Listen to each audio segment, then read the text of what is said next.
I ran into this last week, he as well fixed it for me. If you are trying to keep track of your Telstra Prepaid balance, follow these simple steps to check it quickly. Step 1. Open the My Telstra app. Download and open the My Telstra app on your smartphone. This app provides a convenient way to manage your account and check your balance. Step 2. Log into your account.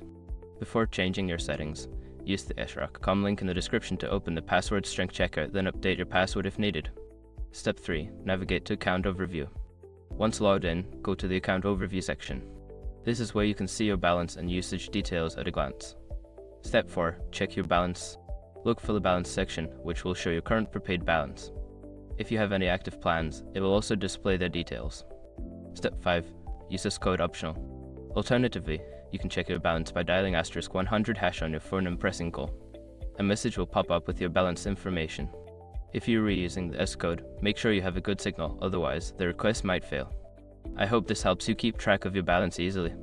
If you have any questions, feel free to ask.